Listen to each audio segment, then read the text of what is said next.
मोरी बाहर से तो बस एक एवरेज गंभीर और शांत हाई स्कूल स्टूडेंट लगता है, लेकिन असल में वो एक सुपरनैचुरल पावर वाला डीमन है। वो अपनी असली पहचान को छुपाकर एक नॉर्मल ह्यूमन लाइफ जीने की कोशिश करता है, लेकिन उसकी ये शांति तब टूट जाती है जब उसकी बचपन की दोस्त विच नीको उसकी जिंदगी में दोबारा एंट्री लेती है। अब मोरी के पास कोई ऑप्शन नहीं बचता, उसे अपनी हिडन पावर्स का इस्तेमाल करना ही पड़ता है ताकि वो नीको को डेंजरस एनिमीज और उसकी खुद की क्रेजी एंटिक्स से बचा सके। मोरी एक ऐसी डीमन फैमिली से आता है जो असल में हाइब्रिड स्पीशीज हैं, जो तब पैदा होते हैं जब विचेस अपने फेमिलियर क्रीचर्स को अपना बच्चा पिता बनने देती हैं। इसी वजह से मोरी के पास अनबिलीवेबल फिजिकल स्ट्रेंथ है और उसके पास कोई नॉर्मल फ्रेंड नहीं। उसकी बेस्ट फ्रेंड नीको खुद एक चुड़ैल है, लेकिन उसे अपनी मैजिक एजुकेशन के लिए होली लैंड ऑफ विचेस जाना पड़ता है। जाने से पहले वो मोरी से प्रॉमिस करती है, जब मेरी ट्रेनिंग खत्म हो जाएगी मैं वापस लौट आऊंगी। एक दशक गुजर जाता है। अब मोरी एक पीसफुल फार्मर बन चुका है जो गुंडों से लड़ने की भी परवाह नहीं करता। उसे पता है अगर उसने पलटकर वार किया तो सामने वाला सीधा एम्बुलेंस में पहुंचेगा, और इस खराब इकोनॉमी में वो अपने दुश्मन के मेडिकल बिल्स तक नहीं भरना चाहता। इसीलिए वो बस डॉजिंग एंड अवॉइडिंग फाइट्स में ही समझदारी मानता है। जब बदमाश थक जाते हैं, मोरी घर लौटता है। घर पहुंचते ही उसके पिता उसे समझाते हैं, बेटा कभी कभी जवाब दे देना भी जरूरी होता है। डिनर के दौरान उसके पिता कैजुअली बताते हैं, नीको वापस आ गई है होली लैंड से और वो चाहती है कि तुम उसका फेमिलियर बनो। मोरी शौक में अपना खाना सीधे अपने पिता के मुंह पर उगल देता है। उसके पिता बस शांत रहते हैं, मानो सब नॉर्मल हो। आखिर चुड़ैलें तो अक्सर कैट्स या बैट्स को अपना फेमिलियर बनाती हैं, लेकिन पुराने जमाने में कुछ ऐसे फेमिलियर्स भी थे जिन्होंने इतनी मैजिकल पावर हासिल कर ली कि वो ह्यूमन फॉर्म ले सके। एक बार एक टाइगर और एक बुल फेमिलियर इंसान बन गए थे और उन्होंने इंसानों से शादी करके डीमंस की पूरी रेस को जन्म दिया था। यही वो वंश था जिससे मोरी आता है, विचेस के सीक्रेट प्रोटेक्टर्स। मोरी कहता है कि उसे अपने फैमिली का हिस्ट्री पहले से पता है, लेकिन वो किसी का सर्वेंट नहीं बनना चाहता। उसके पिता समझाते हैं कि ये कोई नौकर की जॉब नहीं है, बल्कि बॉडीगार्ड की तरह काम करना होगा। और क्योंकि उनका परिवार नीको के परिवार से एक एंशिएंट कॉन्ट्रैक्ट में बंधा हुआ है, वो इस ऑफर को मना नहीं कर सकते। मोरी का रिएक्शन ऑब्वियस था, फुल फ्रस्ट्रेशन। वो मानता है कि नीको का फेमिलियर बनना किसी नाइटमेयर से कम नहीं है। उसके पिता उसे बताते हैं कि नीको की मदर होली लैंड में ही रहेगी और नीको यहाँ अकेले आने वाली है, इसीलिए दोनों को साथ में रहना होगा। मोरी लिटरली डबल स्प्लिट कर देता है और गुस्से में ऑलमोस्ट अपने पिता को पीटने ही वाला होता है। थोड़ी देर बाद वो लिविंग रूम में बहकर सोच रहा होता है, नीको कितनी क्लमजी थी, लेकिन शायद उसी में उसकी क्यूटनेस थी। उसी वक्त उसकी खिड़की टूटती है और अंदर उड़ते हुए आते हैं ग्लास शार्ड्स। मोरी चौंक जाता है, उसे लगता है कोई थीफ है, लेकिन फिर अंदर गिरती है नीको, वो ही पुरानी अनाड़ी विच। वो हंसते हुए कहती है, उतरते वक्त थोड़ा बैलेंस बिगड़ गया। मोरी उसे पहचान लेता है, लेकिन उसे अपने टूटे हुए लिविंग रूम की ज्यादा चिंता है। वो तुरंत सफाई में लग जाता है और नीको को कहता है, रिलैक्स करो, होममेड कुकीज खाओ। जब नीको कहती है कि वो विंडो ठीक कर देगी मैजिक से, तो उसे एक मीडियम चाहिए होता है, कोई कीमती चीज। मोरी अपना फेवरेट कॉफी मग ले आता है। नीको मैजिक करती है, विंडो ठीक हो जाती है, लेकिन तभी क्रैक आवाज आती है, वो मग टूट चुका होता है। नीको समझाती है, सैक्रिफाइस हमेशा नष्ट होने के लिए होता है, तुम्हारी भावनाओं ने ही मेरे जादू को शक्ति दी। मोरी गुस्सा होता है, लेकिन फिर खुद को शांत कर लेता है, कम से कम विंडो तो ठीक हो गई। वो नीको की तारीफ करता है, तुम्हारा मैजिक सच में बहुत कमाल है। नीको ब्लश करती है और एक्साइटेड होकर बोलती है, रुको मैं तुम्हें और दिखाती हूँ। पर कुछ सूझता नहीं है तो वो खुद पर जादू कर लेती है और एक पेपर शीट में बदल जाती है। अब वो हवा में इधर उधर उड़ती रहती है और घर से बाहर निकल जाती है। मोरी पैनिक में उसका पीछा करता है, लेकिन वो दो दीवारों के बीच में फंस जाती है। जगह बहुत कम होती है, अगर वो वही नॉर्मल हो गई तो लिटरली क्रश हो जाएगी। मोरी सोचता है वैक्यूम क्लीनर लाने का, तभी वहां आता है वही बदमाश मोमोडा। वो मोरी को देखकर ताने मारता है, क्या करेगा, मारेगा मुझे। मोरी को अचानक अपना बचपन याद आता है, कैसे मोमोडा को हॉस्पिटल पहुंचाने के बाद उसने कभी पलटकर वार नहीं किया। उसे अपने पिता की सिखाई सीक्रेट मार्शल आर्ट याद आती है, जो डीमंस को अपनी शक्ति नियंत्रित करना सिखाती थी। अब मोरी को पता है क्या करना है। वो अपनी डिमोनिक पावर एक्टिवेट करता है और मोमोडा डर से ऑलमोस्ट अपनी पैंट गीली कर देता है। वो दीवार पर मुक्का मारता है, दीवार टूट जाती है और नीको बाहर आ जाती है, नॉर्मल होने से ठीक पहले। वो मोरी को कस के हक करती है, थैंक यू फॉर सेविंग मी। लेकिन मोमोडा वहीं खड़ा पैनिक में कहता है, तुमने मेरी प्रॉपर्टी तोड़ दी। मोरी बस हल्का सा मुस्कुराता है, क्योंकि अब उसके लिए असली एडवेंचर शुरू होने वाला है। मोरी उस वक्त हैरान रह जाता है जब वो निको से पूछता है, क्या तुम इसे ठीक कर सकती हो? निको हल्के से मुस्कुराते हुए कहती है, हाँ, लेकिन इसके लिए मुझे किसी इमोशनली वैल्यूएबल थिंग की जरूरत होगी। मोरी कुछ सोचता है और उसके दिमाग में एकदम सही आइडिया आता है। वो बताता है कि मोमोडा अपने मोहक हेयर स्टाइल से कितना ऑब्सेस्ड है और बस वही चीज निको के स्पेल को इनफ पावर देती है दीवार को पूरी तरह से ठीक करने के लिए। जादू पूरा होते ही दीवार ऐसे चमक उठती है मानो कभी टूटी ही ना हो। इसके बाद दोनों घर लौटते हैं और निको कैजुअली कहती है कि उसे थोड़ा शॉपिंग करनी है। जब वो वापस आती है तो मोरी के चेहरे पर थकान साफ झलक रही होती है। ये बैग्स इतने हैवी क्यों हैं? वो शिकायत करता है। निको हंसते हुए अपनी उंगलियां घुमाती है और एक छोटा सा मैजिक स्पेल चलाती है। अचानक बैग फेदर की तरह हल्के हो जाते हैं। मोरी दंग रह जाता है। तुम ऐसे ही पूरे शहर के सामने जादू कर दोगी? वो थोड़ा सीरियस टोन में पूछता है। निको जवाब देती है, विचेस का एक बेसिक रूल है, अपने मैजिक का इस्तेमाल पीपल्स हेल्प के लिए करो, क्योंकि ऐसा करने से हमारी पावर स्टेबल रहती है और हम डार्क साइड से दूर रहते हैं। वो आगे कहती है कि मैं अभी भी ट्रेनिंग फेज में हूँ, इसलिए मैं ज़्यादा लोगों से कनेक्ट करना चाहती हूँ ताकि मैं एक ऐसी विच बन सकूँ जो दूसरों की हेल्प करे। मोरी को उसका ये ड्रीम बहुत इंस्पायरिंग लगता है। वो मुस्कुराते हुए कहता है, मैं तुम्हारे फेमिलियर के तौर पर हमेशा तुम्हारे साथ रहूंगा। निको उस पल में खो जाती है उसके साथ डेटिंग करने के ड्रीमी थॉट्स में, लेकिन तभी मोरी की आवाज़ उसे रियलिटी में खींच लाती है। देखो, उस बिल्डिंग में आग लगी है। बिना सोचे निको उधर भागती है। वो एक औरत को जलती इमारत से बचाना चाहती है। मोरी उसे रोकने की कोशिश करता है। सब लोग देख रहे हैं, तुम उड़ती हुई दिख जाओगी। लेकिन निको को कोई फर्क नहीं पड़ता। वो अपनी झाड़ू पर बैठ जाती है। मोरी मजबूर होकर उसके साथ झाड़ू पर चढ़ता है। दोनों हवा में उड़ते हैं और उस महिला तक पहुंचते हैं। महिला को तो समझ नहीं आता कि हो क्या रहा है। मोरी चिल्लाता है, जंप ऑन द ब्रूम। वो झाड़ू पर चढ़ती है, लेकिन तभी झाड़ू अनकंट्रोलेबली नीचे गिरने लगती है क्योंकि अब उस पर वेट ज्यादा हो गया है। मोरी पैनिक में कहता है, निको जल्दी स्पेल चलाओ, मुझे हल्का कर दो। वो ऐसा करती है और तीनों गिरने से बच जाते हैं। लेकिन इस स्पेल का साइड इफेक्ट ये होता है कि मोरी खुद हल्का और कमजोर महसूस करने लगता है। वो निको को चिढ़ाते हुए कहता है, तुम विच हो और मैं डीमन, हम दोनों मिलकर सर्कस शुरू कर सकते हैं।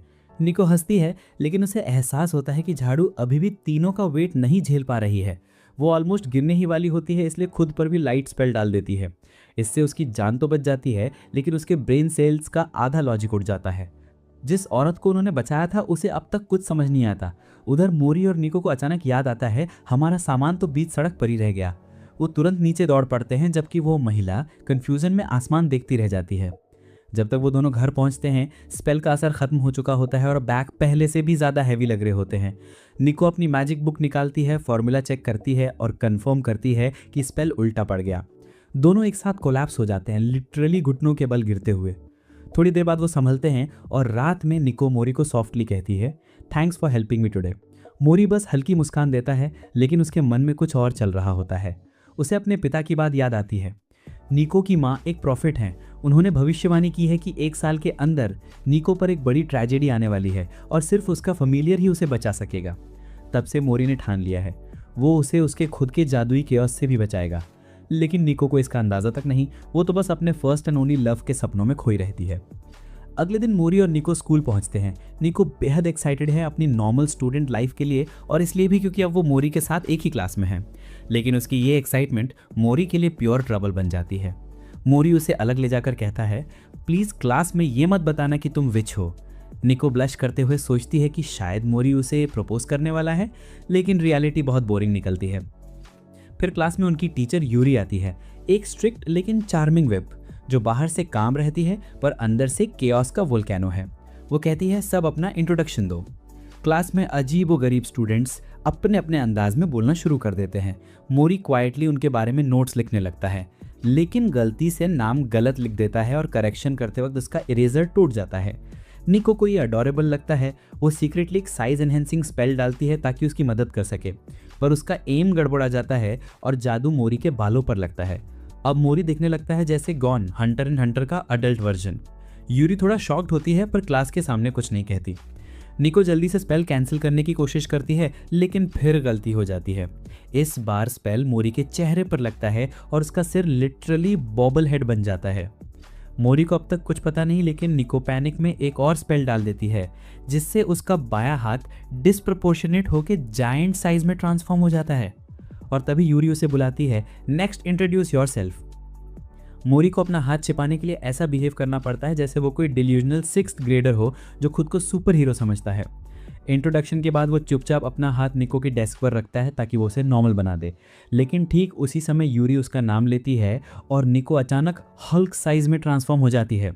इस तरह पूरी क्लास को पता चल जाता है कि निको एक विच है। मोरी बस फेस पाम करता है, हम एक क्लास भी नॉर्मल नहीं रह सकते। बाद में पता चलता है कि निको की माँ ने पहले ही स्कूल को सब कुछ बता दिया था। निको फिर भी थोड़ा एंग्शियस फील करती है, उसे डर है कि कोई उसे एक्सेप्ट नहीं करेगा। लेकिन जैसे ही क्लास खत्म होती है, दो लड़कियां क्यूकिमी और कारा उससे पूछती हैं, हे लंच साथ में करेंगे। निको की आंखें चमक उठती हैं, वो मोरी की अप्रूवल लेती है और उनके साथ चली जाती है। रास्ते में कुछ वॉनबी गैंगस्टर्स रास्ता रोकते हैं, लेकिन कारा बस एक शार्प टोन में कहती है, हमें टाइम वेस्ट नहीं करना। निको उसकी काम और कॉन्फिडेंट एनर्जी से इम्प्रेस्ड होती है। कैफे में पहुंचते ही कारा थोड़ा शाय हो जाती है और निको से पूछती है, तुम्हारे मैजिक के बारे में और बताओ ना। निको मुस्कुराती है, मैं बहुत सारे स्पेल्स जानती हूँ। वो कहती है कि ये पहली बार है जब वो दोस्तों के साथ बाहर जा रही है, और क्यूकिमी मुस्कुराते हुए कहती है कि उसने भी ऐसा ही महसूस किया था। मिडिल स्कूल के टाइम पर वो ऐसी दिखती थी जैसे किसी हार्डकोर वीप का वर्स्ट नाइटमेयर हो, लेकिन तभी कारा उसकी दोस्त बन गई और प्रैक्टिकली उसकी लाइफ बचा ली। जब क्यूकिमी उस पुरानी याद के बारे में बात करने लगती है तो कारा थोड़ा शाय हो जाती है और जल्दी से टॉपिक बदल देती है, उस बात पर जिसमें उसे सबसे ज़्यादा इंटरेस्ट है। वो निको से पूछती है कि मोरी के साथ उसका क्या चल रहा है, क्योंकि उसे देखकर ऐसा लगता है जैसे वो दोनों ऑलरेडी डेटिंग कर रहे हों। निको तुरंत डिनाई करती है, लेकिन कैजुअली बोल देती है कि वे दोनों साथ रहते हैं। और बस यही सुनकर कारा लिटरली एक्साइटमेंट में एक्सप्लोड हो जाती है, क्योंकि अगर वो दोनों डेटिंग नहीं कर रहे तो शायद मोरी जैसा हैंडसम हंक अब भी सिंगल है, और कारा क्लियरली उस चांस को मिस नहीं करना चाहती। लेकिन निको को ये बिल्कुल पसंद नहीं आता कि कोई और लड़की मोरी के करीब जाए, इसलिए वो थोड़ा एटीट्यूड में कहती है कि मोरी उतना कूल नहीं जितना दिखता है, basically damage control mode on. इधर वो पहले वाले गोंस जो कैफे के बाहर मिले थे अब रिवेंज लेने के मूड में वापस आ रहे हैं, लेकिन मोरी तो ऑलरेडी उन्हें शैडो की तरह ऑब्जर्व कर रहा होता है, और जैसे ही वो पास आते हैं मोरी उन्हें लिटरली बैटमैन स्टाइल में गिरा देता है ताकि वो निको के पहले दोस्तों के साथ नॉर्मल हैंगआउट वाले मोमेंट को स्पॉइल न करे।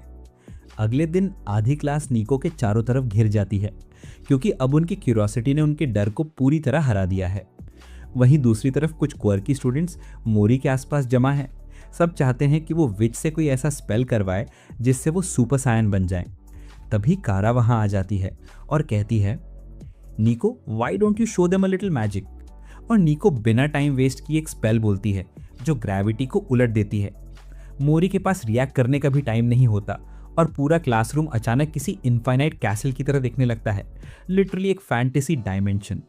उनकी टीचर यूरी ये देखकर हाफ अटैक की हालत में पहुंच जाती है। खैर कुछ देर बाद सब नॉर्मल हो जाता है और क्लास फिर से शुरू होती है। यूरी अनाउंस करती है कि पहला पीरियड फन एक्टिविटीज़ के लिए होगा और स्टूडेंट्स खुद डिसाइड कर सकते हैं कि वो क्या करना चाहते हैं। कारा फिर सजेस्ट करती है कि निको और मैजिक दिखाए और ऑब्वियसली सब अग्री कर जाते हैं। निको भी शो ऑफ मूड में होती है, इसलिए सबको प्लेग्राउंड में ले जाती है और वहाँ एक ऐसा बैरियर बनाती है जिसके अंदर नॉर्मल लोग भी उड़ सकते हैं। जैसे ही बैरियर एक्टिवेट होता है मोरी डिसबिलीफ में उसे देखता रह जाता है। पूरी क्लास लिटरली एक ड्रीम वर्ल्ड में जीने लगती है। कुछ देर बाद मोरी उसे देखकर पूछता है कि वो ठीक है ना, क्योंकि उसे दिख रहा होता है कि निको अपनी मैजिक पावर बहुत ज़्यादा यूज़ कर रही है। लेकिन निको मुस्कराकर कहती है कि वो हैंडल कर सकती है। वो बताती है कि उसे हमेशा लगा कि मैजिक ने उसे स्पेशल बनाया, पर अब वो चाहती है कि बाकी लोग भी थोड़ा स्पेशल फील करें, कम से कम कुछ पलों के लिए। वो मोरी से कहती है कि उसे भी सबको बताना चाहिए कि वो एक मॉन्स्टर है जिसके पास क्रेजी पावर्स हैं। लेकिन मोरी को याद आता है कि बचपन में उसकी इसी ट्रुथ की वजह से उसके सारे दोस्त उससे दूर चले गए थे। वो खुद से बड़बड़ा रहा होता है कि कोई उसे अमेजिंग नहीं मानेगा। तभी एक डिलीवरी ट्रक बैरियर में घुस जाता है और हवा में उड़ने लगता है। ड्राइवर कंट्रोल खो देता है और ट्रक नीचे गिरने लगता है, लेकिन ज़मीन से टकराने से पहले ही मोरी लिटरली सुपर हीरो की तरह उड़कर उसे पकड़ लेता है और सेफ लैंडिंग करा देता है। पूरी क्लास शॉक्ड रह जाती है। सब उससे पूछते हैं कि उसने ये कैसे किया। निको क्विकली एक्सप्लेन करने की कोशिश करती है कि ये उसका मैजिक था, लेकिन मोरी फाइनली डिसाइड करता है कि अब वो अपनी असली पहचान छुपाएगा नहीं। उसे लगता है कि लोग डर जाएंगे, लेकिन सब उसकी तारीफ करने लगते हैं। कहते हैं, dude that was awesome, wish we had powers like you. मोरी स्टन रह जाता है, क्योंकि उसे कभी उम्मीद नहीं थी कि लोग इतने डम्बली सपोर्टिव होंगे। इधर दूसरी तरफ निको की मॉम इबुकी एक मिस्टीरियस फ्यूचर प्रेडिक्शन पर काम कर रही होती है। वो अपनी पावर्स से एक मैजिक बुक को अवेकन करती है जो खुद से कुछ नंबर्स बोलने लगती है। उन नंबर्स के पेजेस खोलकर इबुकी कुछ सेक्रेड वर्ड्स पढ़ती है और उसकी नई प्रोफेसी सामने आती है। The dog and the rain drops will bring destruction. वहीं मोरी के घर पर वो पीसफुली उस नए मग से कॉफ़ी पी रहा होता है जो निको ने गिफ्ट किया था। तभी निको नीचे आती है नाइटवेयर पहने हुए और अपने इनोसेंट चार्म से मोरी को इम्प्रेस करने की कोशिश करती है, लेकिन मोरी तुरंत उसे डांटता है कि वो इतना लेजी क्यों है और कमरे से बाहर आते वक्त कपड़े क्यों नहीं बदले।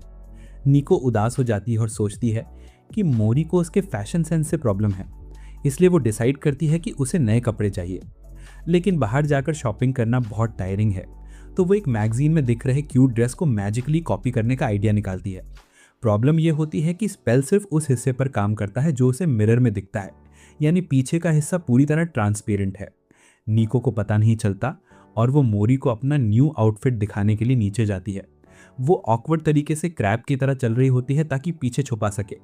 मोरी सोचता है कि वो बाहर जाने के लिए तैयार हो रही है, लेकिन निको अचानक बोलती है कि वो बस उसे ये ड्रेस दिखाना चाहती थी। मोरी मुस्कुरा कर कहता है कि वो अच्छी लग रही है, लेकिन ऑनेस्टली उसे अपने नॉर्मल कपड़ों में ज़्यादा प्रिटी लगती है। ये सुनकर निको ब्लश करती है और इतनी खुश हो जाती है कि अपनी बैग की ट्रांसपेरेंसी भूलकर भागकर अपने कमरे में कपड़े बदलने चली जाती है। मोरी सब कुछ देख लेता है और दोनों सुपर ऑकवर्ड फील करते हैं, लेकिन निको जल्दी से अपने नॉर्मल कपड़े पहन लेती है। वो वापस आकर पूछती है अब कैसी लग रही हूँ, और मोरी हंसते हुए कहता है कि उसका दिल अब उसकी वजह से नहीं बल्कि इसलिए तेज धड़क रहा है क्योंकि उसने 1920s का एंटिक आउटफिट पहना है। निको को तब पता चलता है कि मोरी को पुराने कपड़ों का बड़ा शौक है और शायद इसलिए वो उसके विंटेज कपड़ों को ज़्यादा पसंद करता है।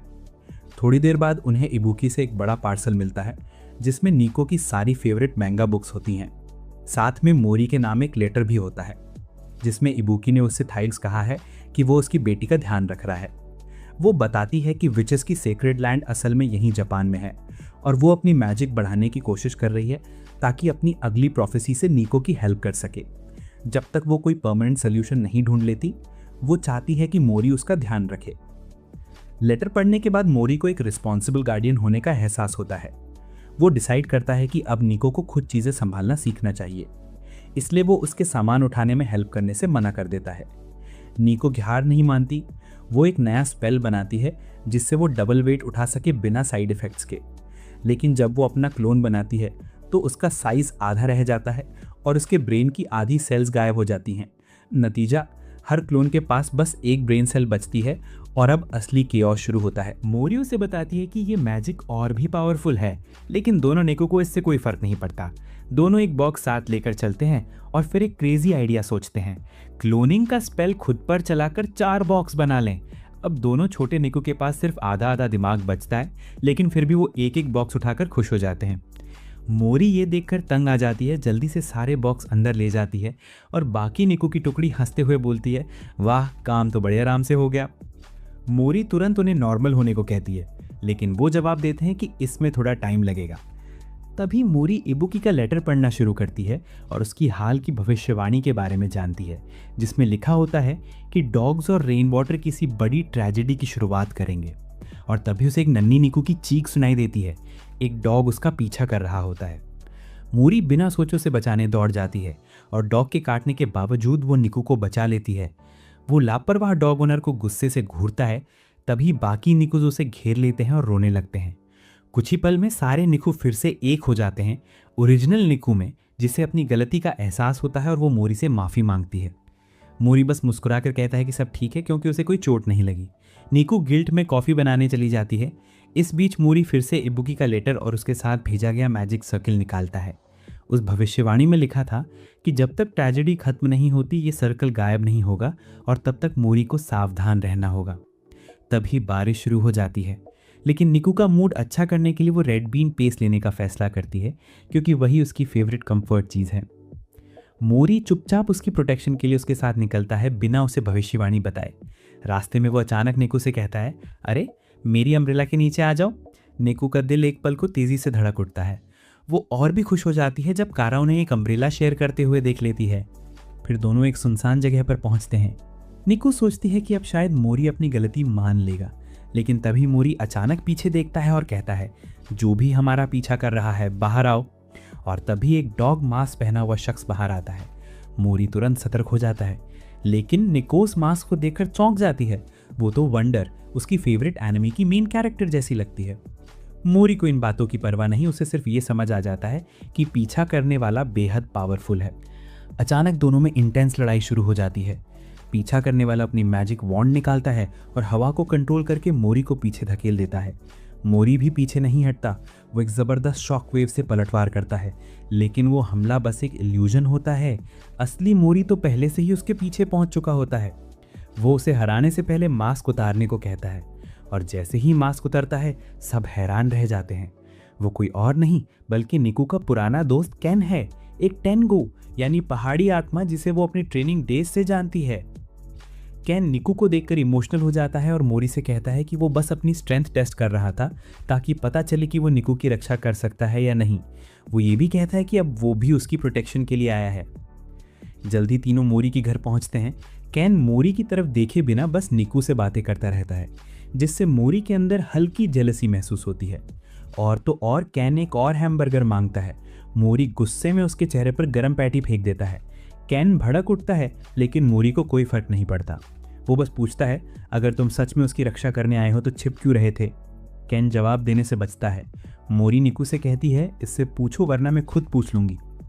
निकू दोनों की लड़ाई से परेशान हो चुकी होती है, तो इसलिए वो एक मैजिक ट्रिक का इस्तेमाल करती है। वो केन की अम्ब्रेला को जिंदा कर देती है ताकि वो उसकी तरफ से बोल सके। अम्ब्रेला बोलती है कि राक्षस और टेंगू हमेशा लड़ते आए हैं, लेकिन हाल ही में उनके रिश्ते थोड़े सुधरे हैं। मोरी को इसमें कोई इंटरेस्ट नहीं होता, जिससे केन फिर से गुस्सा हो जाता है। वो कहता है कि राक्षस लोगों की टेंगू की कभी परवाह नहीं करते और असली केयर हमेशा टेंगू करते हैं।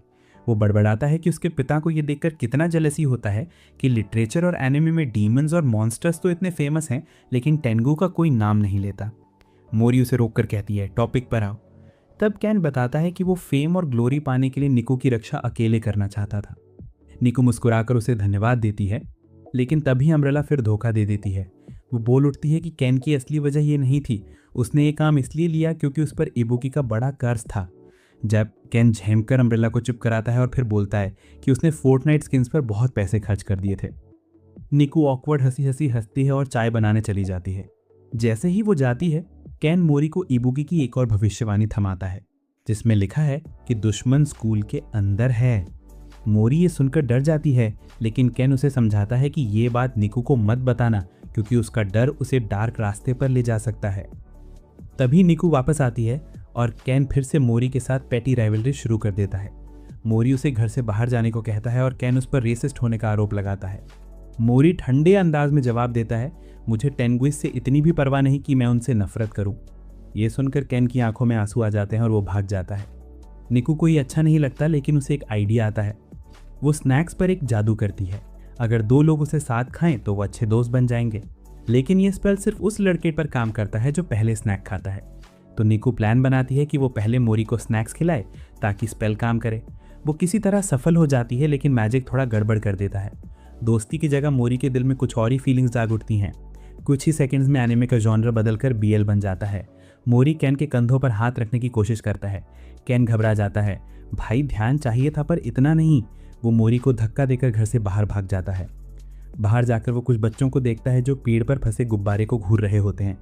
कैन गुब्बारा उतारता है, लेकिन बीच में स्नैक्स गिरा देता है और बच्चों से कहता है, लो खा लो। जैसे ही पहला बच्चा स्नैक खाता है, केन को अचानक उसके कंधे पर हाथ रखने की अर्ज होती है, और जैसे ही दूसरा बच्चा खाता है, वही मैजिक उसके साथ भी रिपीट होता है। तभी मोरी वहां पहुंच जाता है और सब एक दूसरे के शोल्डर्स पर हाथ रखकर एक फनी सी चेन बना लेते हैं। कुछ ही देर में स्पेल का असर खत्म हो जाता है और मोरी और केन दोनों निको को डांटने लगते हैं। निको माफी मांगती है। तभी डोरबेल बजती है और वो अपनी माँ का भेजा हुआ पार्सल लेने दौड़ती है, लेकिन कुछ सेकंड बाद ही उसकी स्क्रीम सुनाई देती है। दोनों भागकर पहुंचते हैं और देखते हैं कि निको पूरी तरह से फ्रीज हो चुकी है, एक मैजिकल आउटफिट में फंसी हुई है। वो बताती है कि उसने बस ड्रेस ट्राई करने के लिए पहनी थी, लेकिन वो उसे जकड़ ली। मोरी को इंस्टेंटली समझ आ जाता है कि ये वही एनिमी का ट्रैप है जिसका जिक्र इबुकी की प्रोफेसी में था। वो उसे छुड़ाने की कोशिश करता है, लेकिन तभी कपड़ों पर क्रीपी सी दो आईज उभर आती हैं, बिल्कुल वैसे जैसे कोई आदमी स्टेयर कर रहा हो। मोरी चिल्लाता है, निको को छोड़ दो, लेकिन वो आउटफिट उसे और कसकर पकड़ लेता है और धमकी देता है कि अगर उन्होंने जोर जबरदस्ती की तो वो उसे क्रश कर देगा। और बस अगले ही पल वो निको को लेकर आसमान में उड़ जाता है। मोरी उसका पीछा करना चाहता है, लेकिन केन उसे रोक देता है क्योंकि स्काई में एनिमी से लड़ना सुसाइड जैसा होगा। केन को एक ब्रिलियंट आइडिया आता है। वो अपने क्रो पावर्स को समन करता है। ठीक इटाची वाइव्स में पूरे शहर से क्रोज निकलते हैं निको को ढूंढने के लिए। आखिर एक क्रो उन्हें निको की लोकेशन तक ले जाता है, लेकिन वो अभी भी काफ़ी दूर है। तभी केन का अम्ब्रेला स्पिरिट भी वहाँ पहुँच जाता है और मोरी को एक और आइडिया आता है। वो कहता है कि केन अपनी विंड कंट्रोलिंग स्टाफ से उसे उड़ा दे और अम्ब्रेला को पैराशूट की तरह यूज़ किया जाए ताकि वो हवा में ज़्यादा देर तक रह सके। जैसे ही मोरी उड़ता है वो देखता है कि मैजिकल आउटफिट खुद को रॉक हार्ड बना लेता है खुद को बचाने के लिए, लेकिन यही उसकी बिगेस्ट मिस्टेक थी। मोरी एक पंच मारता है और आउटफिट टूट जाता है। निको गिरती है मगर लकीली उसे कोई चोट नहीं लगती, बस उसके कपड़े थोड़े फट जाते हैं। अब दोनों हवा में गिर रहे होते हैं। केन हवा का झोंका भेजता है जिससे निको सॉफ्टली जमीन पर उतर जाती है, लेकिन मोरी लिटरली फेस फर्स्ट क्रैश करता है। गुस्से में वो केन को सिम्प कह के चिल्लाता है, फिर जादुई कपड़े के टुकड़े उठाता है, लेकिन अब वो सामान्य कपड़े बन चुके हैं। मोरी सोचने लगता है एनिमी का असली मोटिव क्या था, जबकि निको विजिबली कांप रही है क्योंकि इस बार उसने कोई गलती नहीं की थी, फिर भी खतरा उस पर आया था। मोरी उसे काम रहने को कहता है और वादा करता है कि अब से वो और सावधान रहेगा। केन उसके पास आता है और दिखाता है कि जादुई घेरा अभी भी गायब नहीं हुआ है, मतलब अभी प्रोफेसी में बताई गई ट्रेजेडी खत्म नहीं हुई है। अब निको को भी एहसास होता है कि कोई उसे टारगेट कर रहा है। अचानक केन कहता है कि अब वो भी उन्हीं के साथ रहेगा ताकि निको सेफ रहे। मोरी को ज़्यादा एक्साइटमेंट नहीं है एक और रूममेट का, लेकिन केन का अम्ब्रेला बोल देता है कि वो एक्चुअली ब्रोक है और रेंट नहीं दे सकता। मोरी सार्कास्टिकली बोलता है कि तू पैसे संभालना सीख ले और केन ब्लेम अम्ब्रेला पर डाल देता है। निको दोनों को समझाती है कि थोड़ा एडजस्ट करो और एक दूसरे के साथ अच्छा बिहेवियर रखो। वो कहती है तुम दोनों के पास मेरे अलावा कोई क्लोज फ्रेंड नहीं है, तो कम से कम एक दूसरे के फ्रेंड बनो। और इस तरह केन ऑफिशियली मोरी के घर में रहने लगता है। कुछ ही दिनों में अपने 999 लेवल के एक्सट्रोवर्ट स्किल से वो पूरे नेबरहुड का फेवरेट बन जाता है। कुछ दिन बाद एक लड़का हारा आता है एक अजीब रिक्वेस्ट के साथ। वो निको से कहता है कि उसे इनविजिबल बना दो क्योंकि उसे लोगों का ध्यान अट्रैक्ट करना पसंद नहीं। मोरी और केन उसे समझाते हैं कि ये प्रॉब्लम से भागने जैसा है, लेकिन निको बोलता है कि तुम्हें कुछ पता नहीं, हारा को पेट की प्रॉब्लम है और वो बस क्लास में अननोटिस्ड होकर वॉशरूम जाना चाहता है। मोरी उसे मैच्योर बनने को कहता है, लेकिन हारा बताता है कि बचपन से उसे इस बात के लिए चिढ़ाया जाता है। बातचीत के बीच अचानक मोरी नोटिस करता है कि निको गायब है और जैसे ही वो हाथ हिलाती है सब उसे फिर देख पाते हैं। वो समझाती है कि ये स्पेल टारगेट की प्रेजेंस को पूरी तरह से इग्नोर कर देता है। परफेक्ट फॉर हारा। हारा इसे ट्राई करने का फैसला करता है। जैसे ही वो अपने हाथ क्रॉस करता है वो इनविजिबल हो जाता है। उठते वक्त टेबल से टकराता भी है, लेकिन कोई नोटिस नहीं करता। वो जल्दी से वॉशरूम भागता है, लेकिन फिजिकल एजुकेशन टीचर, जिसे सब गोरिल्ला सर कहते हैं, उसकी प्रेजेंस फील कर लेते हैं। हारा पैनिक में होता है, लेकिन मोरी उसकी मदद के लिए इनविजिबल होकर आता है और गोरिल्ला को डिस्ट्रैक्ट करता है। हारा थैंकफुल होकर वॉशरूम पहुंचता है। जब वो वापस आता है तो बाकी लड़के उसका मजाक उड़ाने के बजाय कहते हैं कि अपना ख्याल रखना भाई, और इस मोमेंट में हारा को एहसास होता है कि वो खुद ही बचकाना बिहेव कर रहा था। वो निको को थैंक यू बोलता है और तभी उसके वॉन्ड में रखा मैजिक स्टोन सॉफ्टली ग्लो करने लगता है। निको बताती है कि हर न्यू विच को एक ब्लू मैजिक स्टोन मिलता है और जैसे जैसे वो लोगों का ट्रस्ट जीतती है वो वाइट होता जाता है जब तक वो पूरी विच ना बन जाए। हारा की ग्रैटिट्यूड से निको थोड़ी और आगे बढ़ जाती है और उसे थैंक यू कहती है, मगर इस बीच पेड़ के पीछे से एक मिस्टीरियस लड़की सबको देख रही होती है। कुछ वक्त बाद जब मोरी और बाकी लोग घर लौट रहे होते हैं, एक बूढ़ा आदमी उनसे हेल्प मांगता है। उसकी कार के नीचे कैट फंसी है। मोरी सीधा कार उठा लेता है, कैट भाग जाती है। सब उसकी स्ट्रेंथ देखकर दंग रह जाते हैं। लड़कियां तो उससे गार्डन से पेड़ उखड़वाने तक बोल देती हैं। मोरी हंसकर बोलता है कि मैं माली नहीं हूँ, लेकिन उसे ये एहसास नहीं होता कि शायद लड़कियां चाहती थी कि वो पेड़ लगाए, उखाड़े नहीं। फिर वो अपने फ्रेंड्स के साथ घर लौटता है, लेकिन वही कैट अब शेप शिफ्ट होकर उस मिस्टीरियस विच नेमोमियाओ में बदल जाती है। वो मोरी को ध्यान से घूरती है क्योंकि वो चाहती है कि मोरी उसका फेमिलियर बने, मगर उसकी बिगेस्ट प्रॉब्लम ये है वो बेहद शाय है। इस बीच निको और केन दोनों जल रहे होते हैं क्योंकि मोरी को उनसे ज़्यादा अटेंशन मिल रहा होता है। अचानक वो दोनों नेमोमियाओं को कैट फॉर्म में उनका पीछा करते हुए पकड़ लेते हैं। वो घबरा जाती है क्योंकि उसे नहीं लगा कि वो पकड़ी जाएगी। निको और केन उससे खेलने की कोशिश करते हैं, मगर वो डिफेंसिव हो जाती है। उसका फोकस सिर्फ मोरी को अपना बनाना है क्योंकि वो पावरफुल है। लेकिन जब वो ये सब सोच रही होती है, वो अनजाने में मोरी के घर तक चली आती है और गलती से अंदर भी। अब वो लिटरली पैनिक में होती है कि अब क्या करूं। तभी निको उसे प्यार से छूने की कोशिश करती है और नेमोमियाओ भागती है, लेकिन केन उसे पकड़ने जाता है और गलती से वो मोरी के गोद में गिर जाती है। मोरी उसे जेंटली सहलाता है और नेमोमियाओ के दिल की धड़कन तेज हो जाती है। वो खुद को उसके टच से दूर नहीं कर पाती। उसे ऐसा कंफर्ट महसूस होता है जो उसने कभी नहीं किया था। वो पूरी तरह रिलैक्स होकर मोरी की गोद में सो जाती है। लेकिन जैसे ही वो सोती है उसे याद आता है, अगर मैं कैट फॉर्म में सो गई तो जागने पर ह्यूमन बन जाऊंगी, और अगर ऐसा हुआ तो मोरी मुझे एक वियर्ड स्टॉकर समझेगा। फिर भी मोरी के हाथों की वार्मथ उसे नींद में खींच लेती है। कुछ देर बाद केन चिल्लाता है, ये तो इंसान है, जिससे नेमोमेओ घबरा जाती है। लेकिन बाद में पता चलता है कि केन तो बस अपने इवोल्यूशन टॉयज कलेक्शन की बात कर रहा था। और इसी क्योस के बीच मोरी और केन दोनों उसे देखकर कंप्लीटली शॉक्ड रह जाते हैं। As soon as memo realises कि वो अभी तक नोटिस नहीं हुई है, वो साइलेंटली घर से बाहर निकल जाती है। कुछ दिनों बाद निको एक लड़की के ब्रेसलेट पर गुड लक चार्म लगाता है ताकि जब वो अपने क्रश को अपना दिल दे तो उसे सक्सेस मिले। हालांकि इससे उसे ये एहसास होता है कि उसे भी एक बॉयफ्रेंड की जरूरत है। अगली बार जब वो मोरी के साथ होगी तो उसे उम्मीद है कि वो अचानक उसके सामने अपनी फीलिंग्स एक्सप्रेस करेगा, लेकिन वो बस उसकी हेल्थ चेक करने के लिए उसका वेट पूछता है। निको गुस्सा हो जाती है। वो तुरंत देखती है कि उसके आसपास की लड़कियां मोरी के पीछे भाग रही हैं और उसका गुस्सा जेलसी में बदल जाता है, लेकिन केन को इसका पता नहीं चलता। दूसरी तरफ केन को पता चलता है कि निको सचमुच मोरी में इंटरेस्टेड है, और जब वो घर पे अकेले होते हैं तो वो उससे कन्फ्रंट करता है। निको का दिमाग ब्लैंक हो जाता है और वो कंप्लेन करती है कि मोरी कितनी बोरिंग और क्लूलेस है, लेकिन केन सोचता है कि वो उसका ध्यान अट्रैक्ट करने के लिए अपना एफर्ट सही तरह से नहीं दिखा रही है। अचानक टीवी पर एक हेयर प्रोडक्ट का एडवर्टीजमेंट आता है और केन को एक आइडिया आता है। वो निको से कहता है कि उसके फ्लोइंग हेयर मोरी का ध्यान खींचेंगे, और वे स्कूल कॉरिडोर में अपनी विंड स्टिक यूज करके अपनी प्लान को इम्प्लीमेंट करने का निर्णय लेते हैं। लंच ब्रेक शुरू होते ही वो अपनी अपनी जगह पर आ जाते हैं, और जब निको मोरी को अपनी ओर आते देखती है तो वो केन से कहती है कि उसे हल्की हवा दे। केन उसके इंस्ट्रक्शंस को फॉलो करता है और उसके हेयर को हवा में हल्के से झुलाता है, लेकिन इससे मोरी की क्यूरियोसिटी और बढ़ जाती है क्योंकि उसे हवा का सेंसेशन ही नहीं होता। निको डिसअपॉइंटेड होती है कि वो उसे नोटिस नहीं कर रहा है, इसलिए वो केन से पावर बढ़ाने को कहती है और वो ऐसा करता है। निको सडनली ऐसा लगती है जैसे वो सुपर सैन बन रही हो, और मोरी थोड़ी देर के लिए नर्वस हो जाता है। तभी एक टीचर वहां आती है और सिचुएशन का असेसमेंट करने का निर्णय लेती है, लेकिन तेज हवा के कारण उसके हाथ में रखे पेपर्स उड़ जाते हैं। वो चीखती है कि पेपर्स में सभी लड़कियों के बॉडी मेजरमेंट्स हैं, और तुरंत पूरे स्कूल में पैनिक फैल जाता है। मोरी दिन बचाने का डिसीजन करता है और आगे बढ़ता है, वॉल्स पर क्लाइंब करता है और बिना देखे हर पेज उठा लेता है। लड़कियां उसका नाम चिल्लाने लगती हैं और निको डिसअपॉइंटेड हो जाती है कि वो मोरी का ध्यान अट्रैक्ट नहीं कर पाई, लेकिन वो और भी ज्यादा पॉपुलर हो गया है। अगले दिन ईशी नाम का एक लड़का निको को लंच के दौरान या स्कूल ट्रिप के दौरान मिलने के लिए कहता है। निको ये न्यूज़ अपनी गर्ल गैंग को बताती है और उन्हें यकीन है कि ईशी उसके सामने अपना दिल डिक्लेयर करेगी। निको को लगता है कि ऐसा नहीं होगा, लेकिन कारा और किरुमी उसे बताती हैं कि जहां वे स्कूल ट्रिप पर जाती हैं वहां पर एक फेमस लवर्स ट्री है, और अगर दो लोग उसके नीचे साथ में लंच करते हैं तो वो डेटिंग शुरू कर देते हैं। केन पूरे टाइम निको पर नजर रखता है और घर पहुंचते ही वो निको से कहता है कि वो उसके सामने मोरी के सामने दिल की बात डिक्लेयर करे, और निको का दिमाग शॉर्ट सर्किट हो जाता है। वो सोचती है कि मोरी को उसके जैसी क्लूलेस लड़की भी नहीं चाहिए जो हमेशा गलतियां करती रहती है, और उसे रोमांटिक रिलेशनशिप्स के बजाय अपनी ट्रेनिंग पर फोकस करना चाहिए।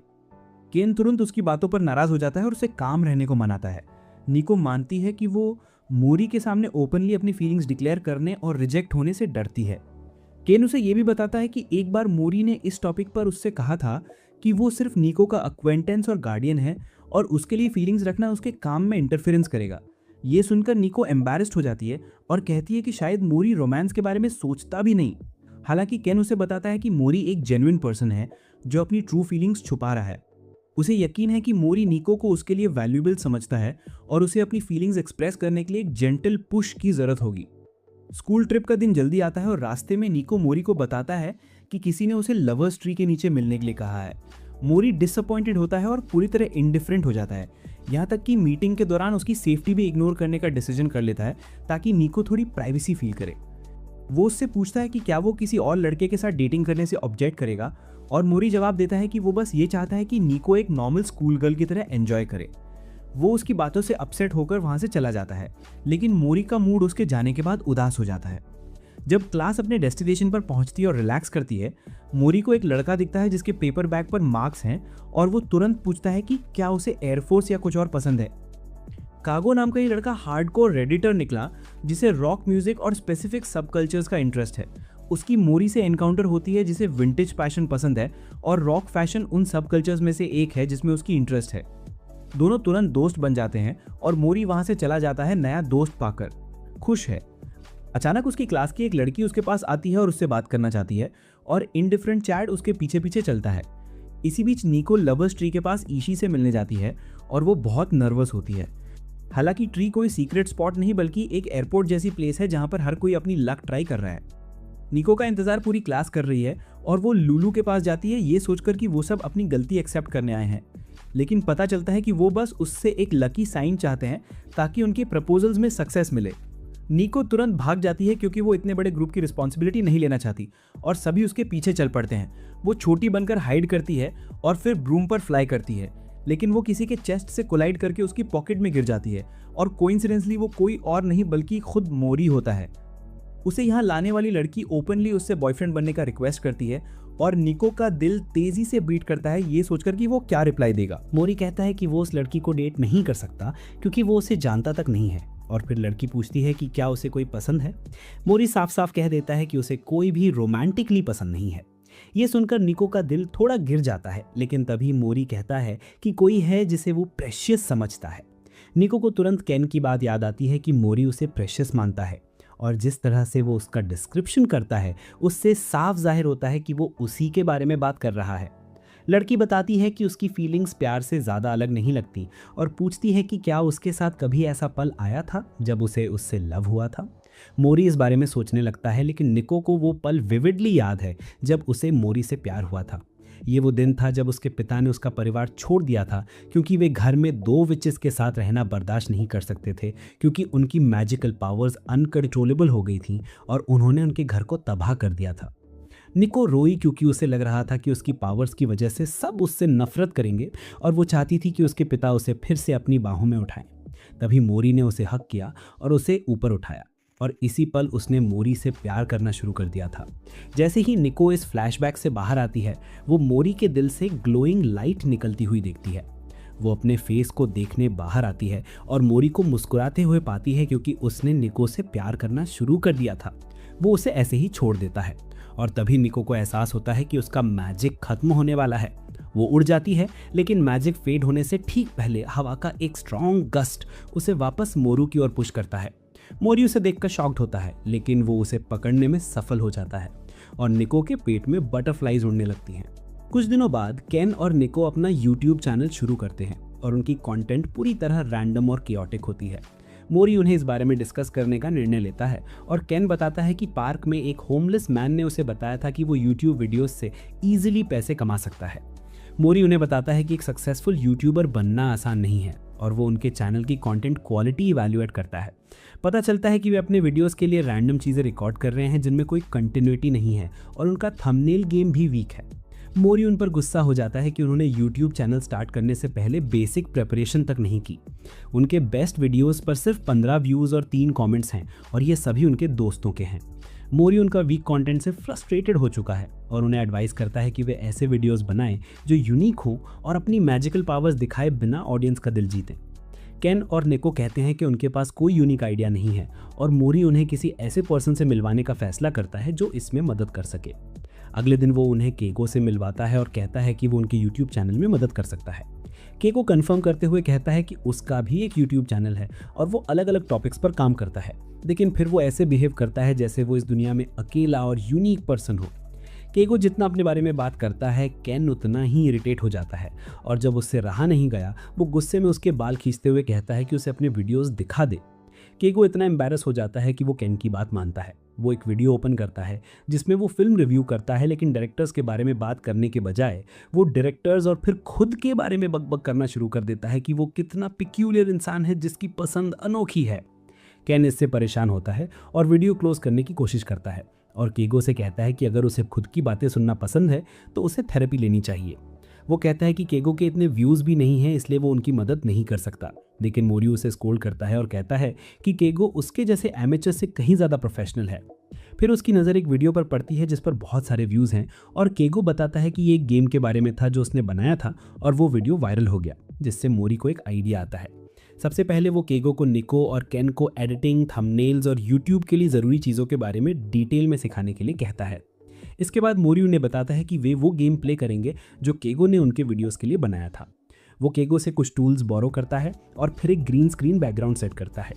वो डिसाइड करता है कि निको गेम प्ले करेगी क्योंकि ये एक नोन फैक्ट है कि ब्यूटीफुल गर्ल्स ज़्यादा ऑडियंस अट्रैक्ट करती हैं और केन सीक्रेटली केवल कमेंट्री देगा।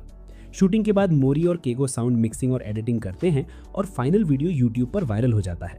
केन और निको बहुत खुश हैं, लेकिन मोरी और केगो जिन्होंने असली मेहनत की थी बेहद टायर्ड हैं। मोरी उन्हें बताता है कि अगर वे ऐसे यूनिक वीडियोस बनाएं और अपनी एबिलिटीज़ का यूज़ करें तो वे सफल हो सकते हैं। इसी पैटर्न पर चलते हुए वे और वीडियोस बनाते हैं जिन्हें खूब व्यूज़ मिलते हैं, लेकिन सक्सेस मिलने के बाद केन और निको दोनों बोर हो जाते हैं और चैनल छोड़ देते हैं। अगले दिन स्कूल में निको सुजुका से मिलती है जो हर चीज़ में ब्यूटीफुल और ग्रेसफुल है। निको उससे इम्प्रेस होती है और सोचती है कि सुजुका शायद उन गर्ल्स में से है जो हर चीज़ में परफेक्ट होती हैं, लेकिन जब वो अपने नोट्स खोलती है तो उसे पता चलता है कि उसकी हैंडराइटिंग बहुत पुअर है। निको सरप्राइज हो जाती है और बाद में सुजुका उससे मिलती है और बताती है कि अपनी ग्रैंडमदर की स्ट्रिक्ट टीचिंग्स के बावजूद वो हर चीज़ में वीक है। वो निको से रिक्वेस्ट करती है कि वो उस पर ऐसा मैजिक करे जिससे वो हर चीज़ में प्रोफिशिएंट हो जाए, और वो बहुत एंग्शियस है। निको उसे काम डाउन करने में हेल्प करता है और कहता है कि वो हर चीज़ पर मैजिक नहीं कर सकती और हर स्पेल की एक टाइम लिमिट होती है। हालांकि सुजुका के पास खुद को प्रोफिशिएंट बनाने के लिए कोई स्पेल नहीं है, लेकिन उसके पास कुछ हेल्पफुल टूल्स ज़रूर हैं। वो मोरी और सुजुका से कहती है कि वे अपने हाथ आगे करें और फिर उनकी मूवमेंट्स में कोऑर्डिनेशन के लिए एक स्पेल चांट करती है। सुजुका का बॉडी बिल्कुल मोरी के मूवमेंट्स के अकॉर्डिंग मूव करता है और निको बताता है कि अब वो उसकी मदद से टी सेरेमनी टेस्ट पास कर सकती है। मोरी नर्वस हो जाता है क्योंकि अब उसे सिर्फ एक हफ्ते में टी सेरेमनी स्किल्स मास्टर करने हैं, लेकिन थोड़ी स्टडी और टी क्लब की मदद से वो समय से पहले इसे अचीव कर लेता है। सेरेमनी से एक दिन पहले मोरी डिसाइड करता है कि वो ट्रायल रन करेगा और केगो को भी बुलाता है क्योंकि उसके पास वही स्मार्ट ग्लासेस हैं जो दूसरे रूम में हो रही एक्टिविटीज़ की रियल टाइम फुटेज दिखा सकते हैं।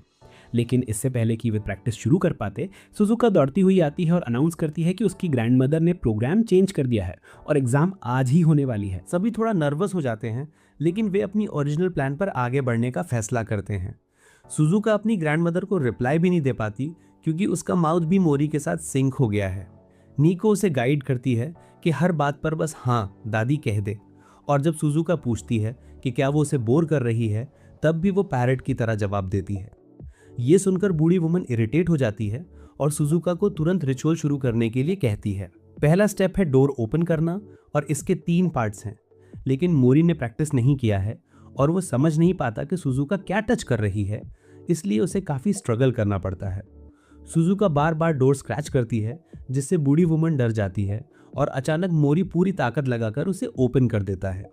इसके बाद वे अगले स्टेप की ओर बढ़ते हैं, यानी थंब का सहारा लेकर रूम में एंट्री। मोरी अपने बॉडी को हिलाने के लिए सफिशिएंट फोर्स अप्लाई करता है, लेकिन ये फोर्स सुजुका को फ्रॉग लाइक जंप के लिए पर्याप्त नहीं है।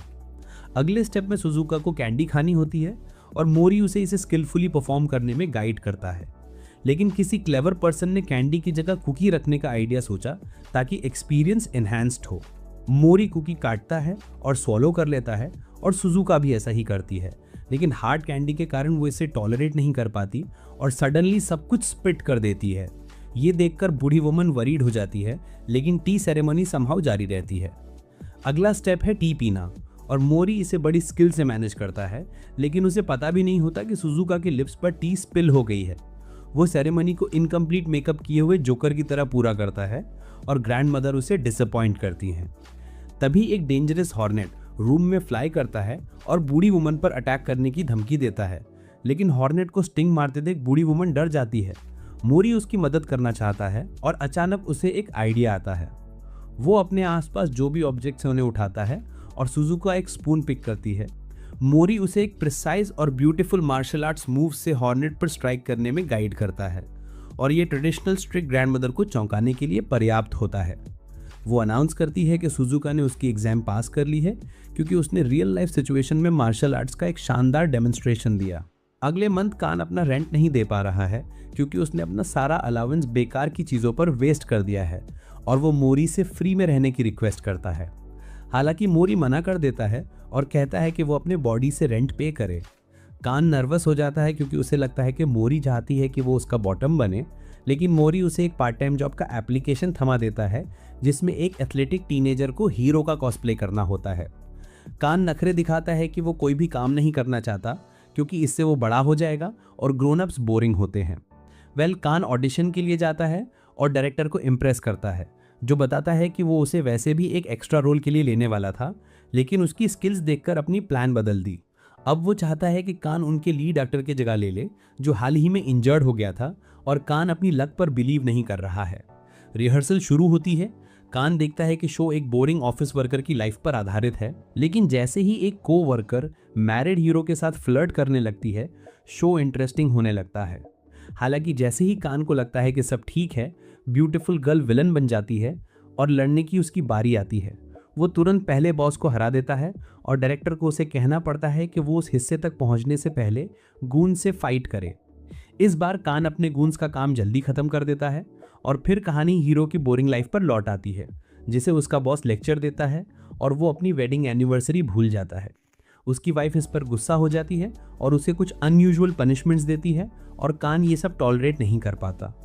ये तो सिर्फ रिहर्सल था और रियल परफॉर्मेंस तो ऑडियंस के सामने स्टेज पर लाइव होगी। कान समय आने तक रिलैक्स करता है, तभी उसकी नज़र विलन कॉस्प्ले करने वाले इंजर्ड मैन पर पड़ती है। वो आदमी उसे बताता है कि वो असल में मास्ड हीरो था, लेकिन इंजरी की वजह से विलन रोल निभा रहा था। वो बताता है कि उसका बेटा उसे हीरो बनते देखकर एक्साइटेड था, लेकिन अब डिसअपॉइंटेड है। कान को उस आदमी के लिए पिटी आती है और उसके बेटे से भी करेक्ट फील होता है, इसलिए चीज़ों को थोड़ा बदलने का डिसाइड करता है। वो इंजर्ड मैन को हीरो की आउटफिट पहना देता है ताकि वो अपने बेटे की नज़र में हीरो बन जाए और खुद विलन बन जाता है। जैसे ही शो शुरू होता है, विलन हीरो को टॉन्ट करना शुरू कर देता है और डायरेक्टर तुरंत नोटिस करता है कि सिर्फ कान ही स्क्रिप्ट से हटकर ऐसा कर सकता है। इस बीच लीड एक्टर अपने इंजर्ड लेग की वजह से नर्वस है, लेकिन कान उसे जो कर सकता है करने के लिए कहता है। वो उसे हल्के से पंच मारता है और कान ड्रामेटिकली खुद को इधर उधर फेंकता है, जिससे ऑडियंस इम्प्रेस्ड होती है। इससे सभी इम्प्रेस्ड होते हैं, खासकर हीरो का बेटा, लेकिन जो इम्प्रेस नहीं होता वो है डायरेक्टर, और वो कान और दोनों बॉय का पेमेंट कट कर देता है। कान निराश हो जाता है और मोरी से कहता है कि शायद वो इस जॉब के लिए सूटेबल नहीं है, लेकिन मोरी उसे समझाता है कि उसके जैसे चीयरफुल पर्सनालिटी वाले व्यक्ति से किसी भी वर्क प्लेस को बेनिफिट होगा। वो उससे कहता है कि इस महीने और पार्ट टाइम जॉब्स ट्राई करे और रेंट बाद में पे किया जा सकता है, लेकिन नेक्स्ट मंथ उसे दोनों महीनों का रेंट एक साथ देना होगा, वरना पनिशमेंट मिलेगी। कान ये सुनकर एक्साइटेड हो जाता है और कहता है कि वो पूरी कोशिश करेगा, लेकिन फेल हो जाता है और एंड में मोरी के पैरों का सपोर्ट बन जाता है। कुछ दिनों बाद कारा उनके घर एक रिक्वेस्ट लेकर आती है। वो टेबल पर कटे हुए पेपर्स का एक बंच रखती है और निको से उसे ओपन करने की रिक्वेस्ट करती है, क्योंकि कोई इंपॉर्टेंट डॉक्यूमेंट गलती से श्रेडर में चला गया। उसे स्पेल की कॉस्ट पता है, इसलिए वो अपनी फेवरेट आउटफिट सेक्रीफाइस के रूप में लाई है, लेकिन निको उसे बताती है कि ये काम नहीं करेगा क्योंकि यहाँ और भी डॉक्यूमेंट्स के टुकड़े हैं। ये सुनकर कारा सैड हो जाती है, लेकिन अपनी लक एक्सेप्ट कर लेती है और मोरी उस इंपॉर्टेंट डॉक्यूमेंट के बारे में जानने के लिए क्यूरियस हो जाता है जो डिस्ट्रॉय हो गया। कारा रिप्लाई करती है कि ये उसकी लेट मदर का लेटर था और जिसने उसे श्रेडर में डाला वो असल में उसके फादर थे। आज सुबह उसने अपने फादर को अपनी मदर के नाम एक लेटर पढ़ते हुए पाया जो उन्होंने अपनी डेथ से पहले लिखा था। हालांकि जब कारा ने उनसे लेटर दिखाने के लिए कहा तो उन्होंने उसे फाड़ दिया ताकि वह उसे न पढ़ सके। वह उन पर बहुत एंग्री हुई और सारा सामान यहाँ ले आई, और मुरी को लगता है कि लेटर में जरूर कुछ ऐसा होगा जो वह नहीं चाहते कि उसे पता चले। दूसरी ओर निको अपनी फ्रेंड से पूरी तरह सिंपैथी रखती है और मैजिक से चिट्ठी को वापस लाने का फैसला करती है। सबसे पहले वह रबल से लेटर के सभी पीसेस निकालती है जो ग्रीन पेपर की वजह से आसान है, और मोरी भी उसकी मदद के लिए नीचे उतर आता है। कारा उन्हें बताती है कि इसमें इतनी मेहनत करने की जरूरत नहीं है, लेकिन वह उससे समझाते हैं कि फ्रेंड्स तो यही करते हैं। यह सुनकर कारा इमोशनल हो जाती है और निको को टाइट हग देकर उसके साथ बैठ जाती है। जैसे ही वह ग्रीन पेपर के स्ट्रिप्स अलग करते हैं, कारा कहती है कि शायद वह पहले से ही जानती होगी कि लेटर में क्या है।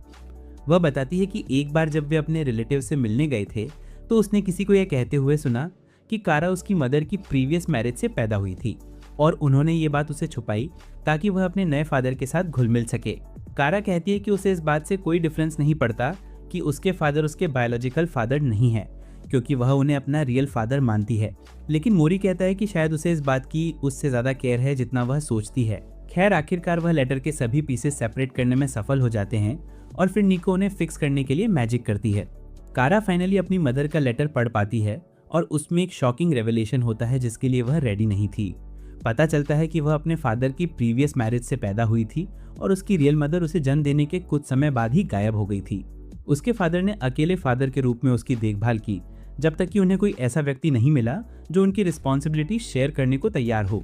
कारा को यकीन नहीं होता कि उसकी मदर उसकी बायोलॉजिकल मदर नहीं थी और तभी उसके फादर वहां पहुंच जाते हैं। वह लेटर वापस पाकर शॉक्ड हो जाता है और मोरी उससे उसकी एक्शंस के बारे में पूछता है। वह कहता है कि कारा पर अपनी फीलिंग्स इम्पोज करना उसके लिए इनअप्रोप्रिएट था क्योंकि उसकी मदर उसे ट्रूथ बताना चाहती थी। वह आदमी कहता है कि उसे डर था कि अगर कारा को ट्रूथ पता चल गई तो वह उसे अपनी मदर मानना बंद कर देगी, और कारा रिप्लाई देती है कि ऐसा कभी नहीं होगा। दोनों इमोशनल हो जाते हैं और फिर निको कारा को बताती है कि लेटर में और भी बातें लिखी हैं। उसकी मदर बताती है कि कैसे वे पहली बार मिले थे जब वह सिर्फ 3 साल की थी और वह इतनी प्यारी बेटी और लविंग हस्बैंड को पाकर बहुत हैप्पी थी। लेटर पढ़ते ही कारा क्राइंग शुरू कर देती है और फिर अपने फादर को हग करती है। बाद में मोरी और निको रिवर के किनारे वॉक करते हैं और वह कारा की सिचुएशन से डीपली मूव्ड हो जाती है। अचानक वह देखती है कि उसका स्टिक ग्लोइंग कर रहा है और मैजिकल स्टोन का ब्लू कलर थोड़ा फेड हो गया है, जिससे उसे और लोगों को फास्टर ग्रो करने में मदद करने का आइडिया आता है। अगले दिन वह एक एडवर्टीजमेंट पोस्ट करती है जिसमें वह लोगों से कहती है कि अगर उन्हें किसी मैजिकल हेल्प की ज़रूरत है तो वह उससे कांटेक्ट करें। जल्द ही पहला रिक्वेस्ट आता है और वह जुन नाम के एक लड़के का होता है जिसे एनिमेशन बजट का 0% भी नहीं मिला था, और यह बात सामने भी आती है। पता चलता है कि जुन के फादर एक मिडिल स्कूल में इंग्लिश टीचर हैं और इस वजह से वह ऐसे बोलते हैं जैसे ग्रामर की बुक से सेंटेंसेस पढ़ रहे हों। जुन चाहता है कि निको उसे अपने क्रश को अपनी बात बताने के लिए कॉन्वर्सेशन स्किल्स थोड़ा बेहतर बनाने में मदद करे। हालांकि वह यह कहते हुए मना कर देती है कि उसे अपना रियल फॉर्म दिखाकर लड़की का दिल जीतना चाहिए। सभी उसका मोराल बूस्ट करने की कोशिश करते हैं, उसे समझाते हैं कि वह कर सकता है और वह उन पर ट्रस्ट करता है। तभी वह लड़की को उसके स्कूल से आते हुए देखता है और सभी एक सेफ प्लेस से उसका कन्फेशन देखने के लिए छुप जाते हैं। पता चलता है कि जिस लड़की से जुन को प्यार हुआ था उसे भी उसकी जैसी ही कम्युनिकेशन प्रॉब्लम है, और मोरी और बाकी लोग सोचते हैं कि शायद अब वह उसे पूरी कॉन्फिडेंस के साथ डेट पर इनवाइट कर सकता है। फिर जुन उस लड़की को उनके पास लाता है और उसे अपनी गर्लफ्रेंड बताता है, क्योंकि दोनों ने उनके बीच की यूनिक रिलेशनशिप को देखा और सारी फॉर्मेलिटीज छोड़ने का डिसाइड किया। सभी उनके लिए बहुत हैप्पी हैं और उनकी मदद के लिए थैंक्स देने के लिए जुन उन्हें वो मूवी टिकट्स देता है जो वह अपनी फर्स्ट डेट पर यूज करने वाला था, क्योंकि अब वे टेनिस खेलने वाले हैं। कान और केगो उस दिन बिजी होने का एक्सक्यूज बना लेते हैं और मोरी निको से पूछता है कि क्या वह फ्री है। यह सुनकर वह बहुत एक्साइटेड हो जाती है क्योंकि उसके माइंड में यही डेट है। बाद में वह कान और केगो, जो उसका दूसरा विंगमैन बन चुका है, इससे बारे में डिस्कस करती है। वह कहती है कि मोरी के जेस्चर्स पढ़ना बहुत डिफिकल्ट है, इसलिए उसे पता ही नहीं चलता है कि वह क्या सोच रहा है, और उसके फ्रेंड उसे समझाते हैं कि कल की डेट पर उसे इम्प्रेस करने से ज़्यादा उसकी जेस्चर्स पढ़ने की कोशिश करनी चाहिए। यह कहकर वे रूम से बाहर निकल जाते हैं, लेकिन तुरंत मोरी से बम्प हो जाते हैं, जो यह जानने के लिए क्यूरियस हैं कि वह निको के रूम में क्या कर रहे थे। वे मौके पर ही एक्सक्यूज बनाते हैं और कहते हैं कि वे पोकर खेल रहे थे, लेकिन उन्होंने मोरी को नहीं बुलाया क्योंकि वो पोकर फेस बनाए रखने में बहुत एक्सपर्ट हैं। यह सुनकर मोरी थोड़ा सैड हो जाता है और सोचने लगता है कि क्या वह सचमुच इतनी कम इमोशंस शो करता है। इसी बीच निको को एक ऐसा स्पेल मिलता है जिससे लोग अपनी फीलिंग्स और ज़्यादा क्लियरली एक्सप्रेस कर सकते हैं, और वह उस पर इसका प्रयोग करने की परमिशन मांगती है। उसे लगता है कि मोरी मना कर देगा, लेकिन सरप्राइज की बात यह है कि वह अग्री कर जाता है क्योंकि वह सबको दिखाना चाहता है कि वह उतना भी इमोशनलेस नहीं है जितना वे सोचते हैं। निको खुशी खुशी उस पर मैजिक करती है और मोरी का एक छोटा फॉर्म उसके सर से बाहर निकल आता है, जो अपनी रियल फीलिंग सिर्फ उसे ही दिखाता है। हालांकि वह एक पोकर फेस बनाए रखता है। मोरी छोटा रूप कंफ्यूज दिखता है क्योंकि स्पेल उसे कुछ अलग फील नहीं करता है, और जब निको फिल्म के बारे में बात करती है तो वह बहुत एक्साइटेड हो जाता है। इसी के साथ वे रेडी हो जाते हैं और निको युकाता पहन लेती है क्योंकि फिल्म के बाद वे समर फेस्टिवल में जाने वाले हैं। मोरी उसे ड्रेस की हिस्ट्री पर लेक्चर देना शुरू करता है, लेकिन निको मिनी मोरी में ज़्यादा इंटरेस्टेड है, जो उसका फॉर्म पसंद करती है और उसे देखकर विसल भी करती है। बाद में वे सिनेमा हॉल जाते हैं और फिल्म देखने के बजाय निको मिनी मोरी को देखती रहती है, जो तरह तरह के एक्सप्रेशंस दिखाती है, जबकि मोरी एक इमोशनलेस फेस बनाए रखती है। हालांकि जब फनी सीन्स आते हैं तो रियल मोरी भी लाउडली हंसती है। फिल्म खत्म होने के बाद वे बाहर जाते हैं और मोरी अभी भी मूवी देखने के लिए बहुत एक्साइटेड है। तभी एक दौड़ता हुआ बच्चा उनके पास आता है और उसका पॉपकॉर्न चारों ओर बिखर जाता है, लेकिन मोरी पॉपकॉर्न के हर पीस को जमीन पर गिरने से पहले ही उठाकर बच्चे को वापस कर देता है। निको को एहसास होता है कि मोरी भले ही अपने फेस से इमोशंस एक्सप्रेस ना कर रहा हो, लेकिन वो अपने बिहेवियर से अपनी फीलिंग्स एक्सप्रेस करता है। बाद में वे समर फेस्टिवल में जाते हैं और साथ में फायरवर्क्स के आनंद लेते हैं, जहां पर मोरी निको से पूछती है कि इस समय उसकी क्या फीलिंग्स हैं। वो उसे बताती है कि उसके चेहरे पर एक बड़ी स्माइल है, और फिर मोरी अपनी इमोशंस को एक्सप्रेस ना कर पाने के लिए अपॉलॉजी मांगता है। वो कहता है कि अपनी फीलिंग्स को हाइड करना उसकी पर्सनैलिटी का हिस्सा है, लेकिन इससे उसकी ट्रेनिंग में भी मदद मिलती है क्योंकि उसके एनिमीज ये नहीं जान पाते कि वो क्या सोच रहा है। निको भी सोचती है कि उसने बहुत कुछ देख लिया है और मैजिक कैंसिल कर देती है, और फिर मोरी बताता है कि जब से वो वापस आई है वो ज़्यादा इमोशनल हो गया है। वो बताता है कि कैसे वो हमेशा अकेला रहता था, लेकिन उसके लौटने के बाद उसने कई लोगों से कनेक्शंस बनाए और उसकी लाइफ में और भी ज़्यादा एक्साइटमेंट आ गई है। वो मुस्कुराकर उसे थैंक्स कहता है और निको की आंखों में आंसू आ जाते हैं। तभी उसे कान और केको की एक फ़ोटो मिलती है जो उस फेस्टिवल में भी मौजूद हैं। वो उनसे मिलने के लिए कहती है, लेकिन मोरी नहीं चाहता कि वे निको के साथ उसकी डेट में इंटरफेयर करें और वो कहता है कि वे घर पर मिल सकते हैं। कुछ दिनों बाद निको एक क्लासमेट को स्काई से अपने स्कूल बिल्डिंग की तस्वीरें लेने में मदद करती है। लड़की उसे अपना ड्रीम पूरा करने के लिए थैंक्स कहती है, लेकिन तभी मोरी को डेंजर का सेंस होता है और वो निको को कवर करता है। तभी एक रोज उनकी ओर उड़ता हुआ आता है और उनके पीछे कंक्रीट पिलर में एम्बेड हो जाता है। मोरी सोचता है कि क्या स्कूल का एनिमी आखिरकार उन पर अटैक कर रहा है, लेकिन रोज फेंकने वाली इबारा नाम की एक स्टूडेंट काउंसिल मेंबर और एक सर्टिफाइड टिकटॉक थॉट निकलती है। वो तुरंत मोरी के साथ एग्रेसिवली फ्लर्ट करना शुरू कर देती है और फिर कहती है कि वो निको से बात करने आई है। वो कहती है कि उसका मैजिक स्टूडेंट्स के लिए डेंजरस हो सकता है, इसलिए स्टूडेंट काउंसिल ने स्कूल में उसकी किसी भी मैजिक के इस्तेमाल पर बैन लगाने का डिसाइड किया है। मोरी और निको कंप्लेन करते हैं कि ये अनफेयर है, लेकिन इबारा को उनके ओपिनियन की कोई परवाह नहीं है क्योंकि स्टूडेंट काउंसिल के पास स्कूल के अंदर उनसे भी ज़्यादा पावर है। मोरी अचानक कमेंट करता है कि उसका कैरेक्टर बहुत रिजिड है और उसने सुना है कि स्टूडेंट काउंसिल के सभी मेंबर्स के कैरेक्टर्स बहुत रिजिड होते हैं, जिन्हें वो अक्सर एनिमे में देखते हैं। इबारा इस पर एंग्री हो जाती है और उसे साइलेंस करने के लिए उस पर एक रोज फेंकती है, लेकिन मोरी कहता है कि इससे उसकी बात प्रूव होती है क्योंकि वो एक बुली बनने की डिजायर रखती है। उसे यकीन है कि स्टूडेंट काउंसिल के दूसरे मेंबर्स इस ड्रामा को देखने के लिए आसपास हाइड हैं और वे एक एक करके बाहर आते हैं।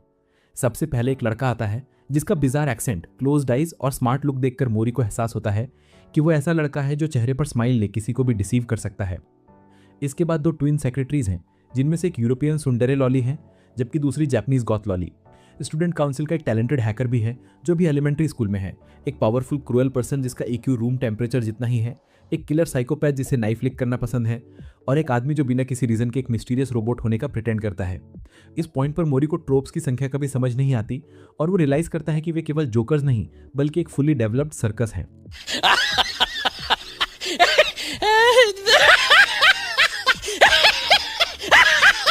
वो कहता है कि उनके जैसे फेल लोग कोई रूल्स इन्फोर्स नहीं कर सकते और निको को ले जाता है, लेकिन इससे स्टूडेंट काउंसिल एंग्री हो जाती है और उस पर अटैक कर देती है। मोरी की एक किक से ही वे भाग जाते हैं, लेकिन तभी स्टूडेंट काउंसिल का प्रेसिडेंट जनरल जैसी पोशाक में वहां पहुंच जाता है। काउंसिल के मेंबर्स तुरंत उसका वेलकम करने के लिए अपनी जगह पर खड़े हो जाते हैं और प्रेसिडेंट टेनरयू मोरी से कहता है कि जब उसके सबऑर्डिनेट्स अपना काम कर रहे हों तो उन्हें डैमेज ना पहुंचाए। जैसे ही टेनरयू अपना इंट्रोडक्शन देता है, मोरी को पता चलता है कि वो सुजुका का बड़ा भाई है और वो पूछता है कि वो मैजिक पर बैन लगाने की कोशिश क्यों कर रहा है जबकि उसकी सिस्टर ने भी उनकी हेल्प ली थी।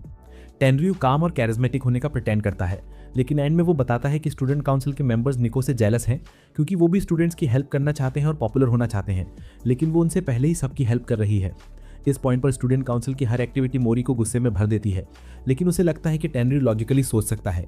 वो उसे अपने डिसीजन पर रीथिंक करने के लिए कहता है और टेनरयू से बैन हटाने का एक चांस देने का डिसाइड करता है, लेकिन इसके लिए उसे मोरी को स्टूडेंट काउंसिल में ज्वाइन करना होगा क्योंकि उन्हें अपने बीच एक काम और ओबीडियंट वॉरियर की कमी खल रही है। मोरी इस बात से नाराज हो जाता है और उस क्रेजी क्राउड से बचने के लिए निको के साथ भाग जाता है। बाद में वे कान और केको को रूफटॉप पर मिलने के लिए बुलाते हैं क्योंकि स्टूडेंट काउंसिल के क्लॉज से कोई और जगह सेफ नहीं है। कान मोरी से भागने के बजाय स्टूडेंट काउंसिल में ज्वाइन करने के लिए कहता है, लेकिन मोरी उसे बताता है कि कोई भी सेंसिबल इंसान उन क्रेजी लोगों में शामिल नहीं होगा। इससे केको को याद जाता है कि स्कूल के यूट्यूब चैनल पर स्टूडेंट काउंसिल का इंट्रोडक्शन देने वाला एक वीडियो था और वो उसे प्ले करने का डिसाइड करता है। वीडियो स्टार वॉर्स के फॉर्मेट में शुरू होता है और फिर क्विकली नॉर्मल हो जाता है। हालांकि सभी मेंबर्स बिजार हैं और कान और केको भी उनके एंटिक्स बर्दाश्त नहीं कर सकते। वहाँ एक लौते सेंसिबल व्यक्ति टेनरयू है और जैसे ही वो आते हैं रूम का एटमॉस्फेयर चेंज हो जाता है। फिर वो स्कूल के इश्यूज पर मेंबर्स से बात करता है और टेनरयू को ही सब कुछ करना पड़ता है क्योंकि उसके आसपास के सभी लोग इनकॉम्पिटेंट और फेल्ड हैं। ये देखकर मोरी स्पिरिचुअल लेवल पर टेनरयू से कनेक्ट होने लगता है, लेकिन वो अभी भी उसकी टीम का हिस्सा नहीं बनना चाहता। तभी टेनरयू हाथ में स्वॉर्ड ली वहाँ आता है और मोरी को युद्ध के लिए चैलेंज करता है और कहता है कि अगर उसे एक बार भी इंजरी लगी तो उसे स्टूडेंट काउंसिल में शामिल होना पड़ेगा। मोरी उसे रिफ्यूज करने का मौका भी नहीं मिलता क्योंकि स्टूडेंट काउंसिल का प्रेसिडेंट उसकी ओर दौड़ता है और उसे भागना पड़ता है। कुछ दिनों बाद नीमू नाम की कैट मोरी के घर आती है, लेकिन वो घंटी बजाने की करेज नहीं जुटा पाती। जब वो अचानक मोरी को घर की ओर आते देखती है तो वो वहां से जाने का डिसाइड करती है। वो सोचती है कि अगर वो अलोन हो तो उससे बात कर सकती है, लेकिन एंड में वो कैट में ट्रांसफॉर्म हो जाती है क्योंकि वो अभी भी उसे अपना रियल फॉर्म दिखाने में कंफर्टेबल नहीं होती। मोरी को उसकी पिछली बातें याद आती हैं और वो उसे अंदर आने देता है और नीमू को लगता है कि वो किसी बहुत ही डेंजरस सिचुएशन में जा रही है। अंदर पहुंचते ही वो कैन और निको को एक कॉमेडी शो देखते हुए हंसते हुए देखती है और मोरी भी उनके साथ ज्वाइन कर जाता है। जैसे ही निको उसे देखती है वो उसे हक करने लगती है और गलती से अपना ड्रिंक उस पर स्पिल कर देती है। नीमो अब पूरी तरह से स्टिकी हो चुकी है और मोरी उसे बात देने का डिसाइड करता है। वो इस बात को लेकर बहुत एम्बेरेस्ड और अनकंफर्टेबल है, लेकिन उसकी बॉडी को पिछली बार मोरी का टच का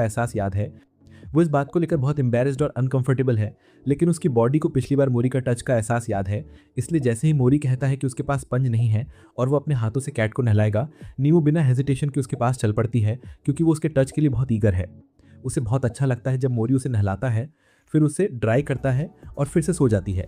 वो जल्दी ही जाग जाती है और पैनिक करती है, ये सोचकर कि मोरी ने अब उसका रियल फॉर्म देख लिया होगा, लेकिन पता चलता है कि वो कॉमेडी शो देखने में बिजी था कि उसे अपनी गोद में एक टीनेजर के वेट का एहसास ही नहीं हुआ।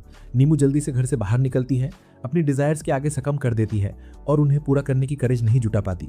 तभी उसे रियलाइज होता है कि वो जंगल में पहुंच गई है और अचानक उसके माइंड में एक अलार्म बजने लगता है। वो जानती है कि इसका मतलब है कि कोई विजर्ड आसपास है और अपने डर के बावजूद वो उन पर स्पाई करने के लिए कैट बन जाती है।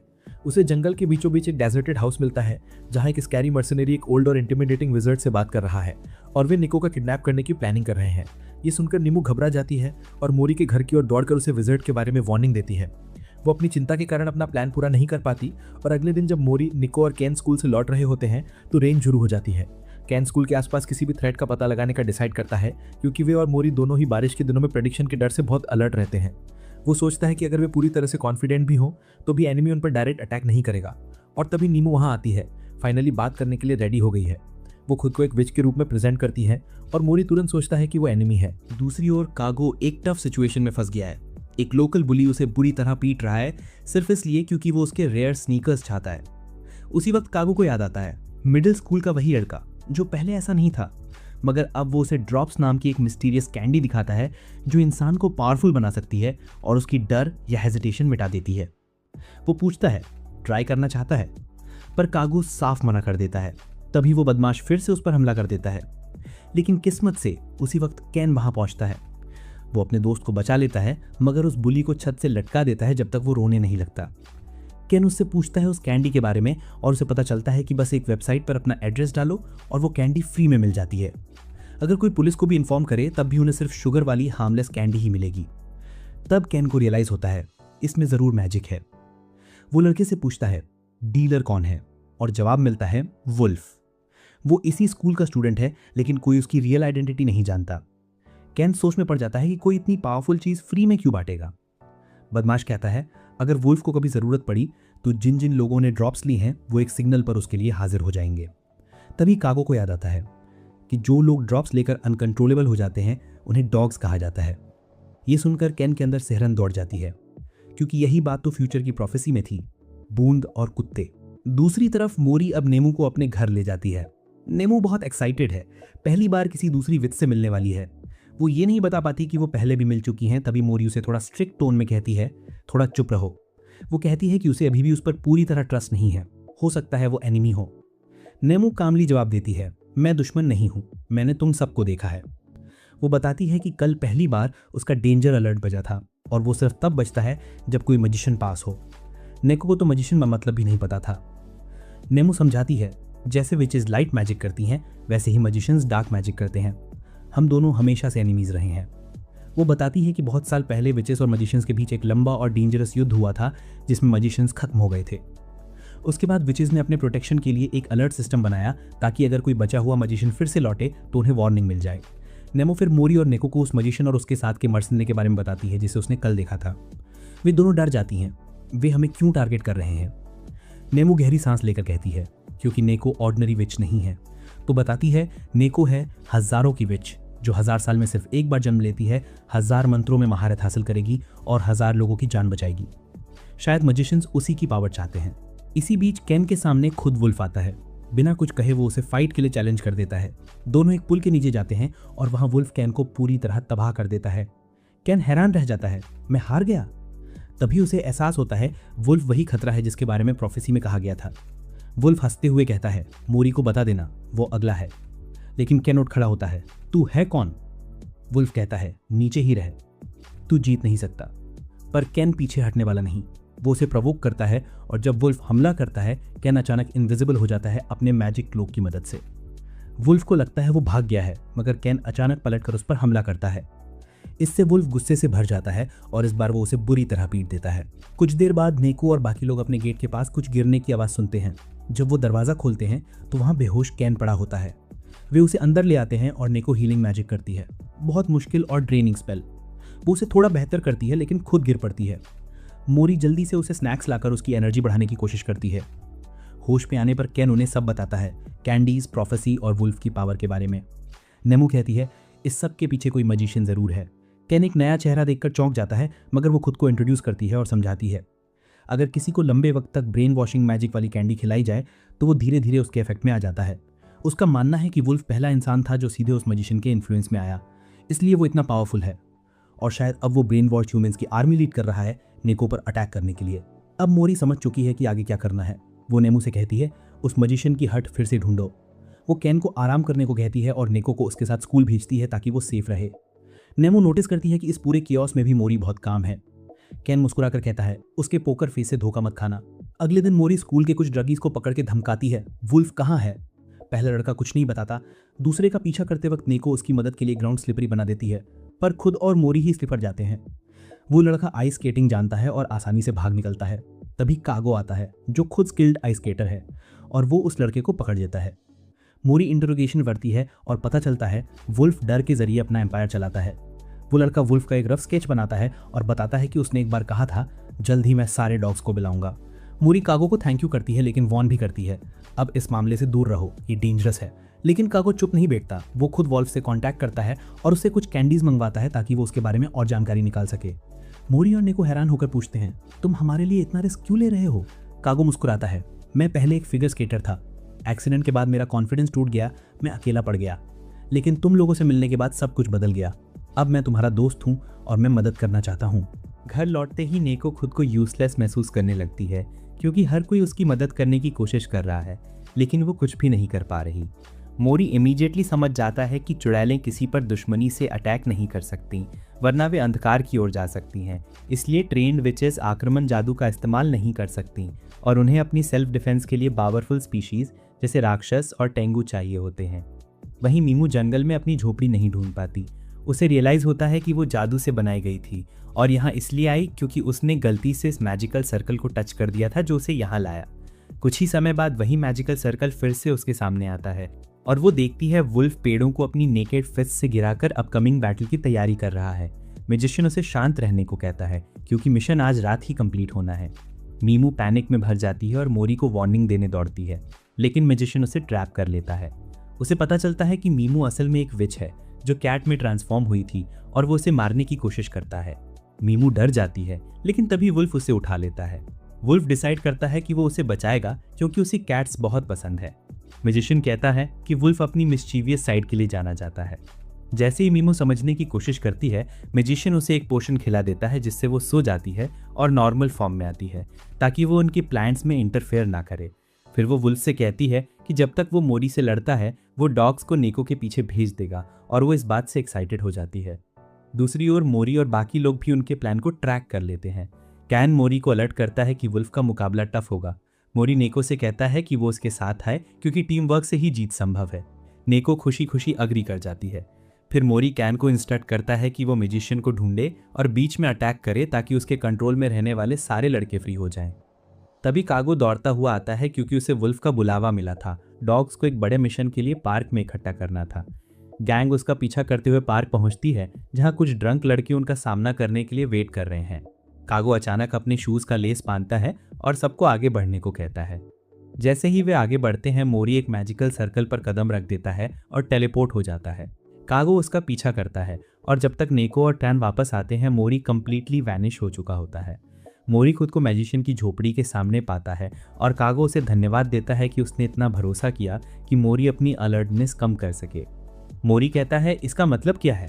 कागो बताता है कि विच ने पहले उससे कांटेक्ट किया था और उसे फेमिलियर बनने का प्रस्ताव दिया था। इसके बदले में वो उसकी पुरानी इंजरी हील कर सकती थी जिसकी वजह से उसने स्केटिंग छोड़ दी थी।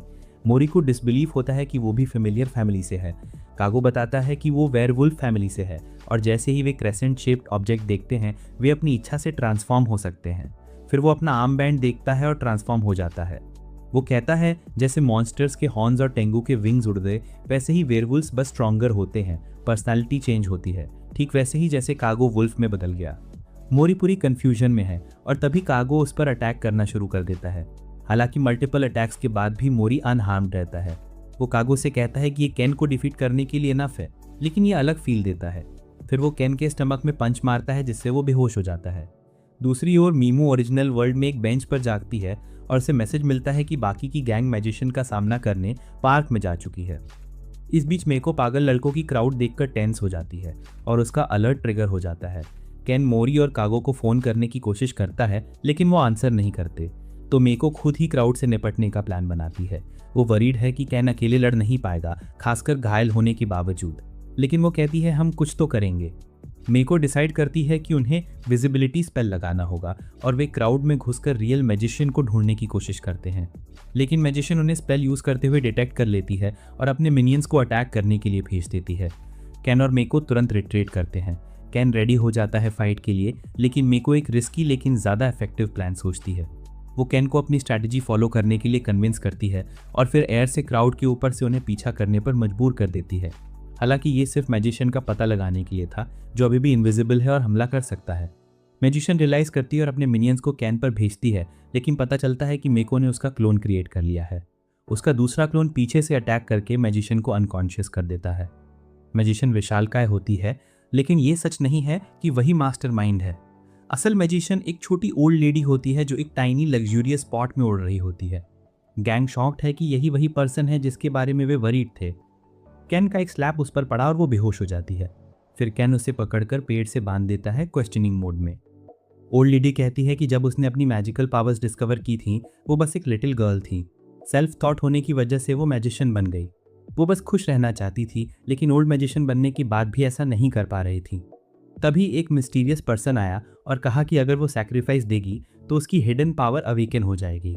उसने अपनी शेप को त्याग दिया और निको और कैन उसे साइन करने से पहले रूल्स एंड कंडीशंस केयरफुली पढ़ने को कहते हैं। अब गैंग रियलाइज कर लेती है कि ये असली मास्टरमाइंड नहीं है और वे पूछते हैं उसके बॉस के बारे में।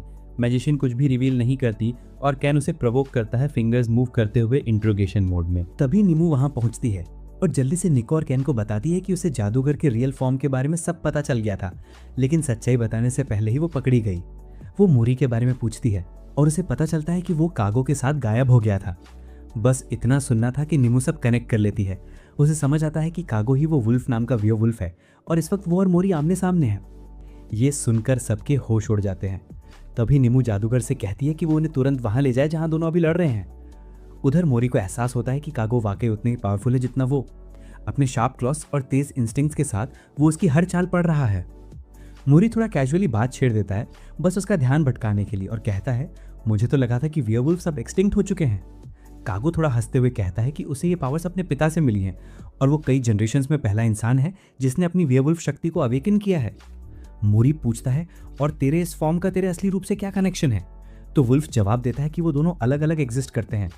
वो कागो की सारी यादें देख सकता है पर अपनी कोई याद नहीं रखता। असल में कागो ने ही उस विच के साथ डील की थी, लेकिन सारा डर्टी वर्क ये वुल्फ करता है। मोरी गुस्से से पूछता है तो क्या मैं तेरे लिए बस एक पॉन था? क्या हमारी दोस्ती भी झूठ थी? कागो कोई जवाब नहीं देता, बस ग्राउल करता है और मोरी पर टूट पड़ता है। फेस टू फेस फाइट में मैं नहीं हारूंगा, वो गरजता है।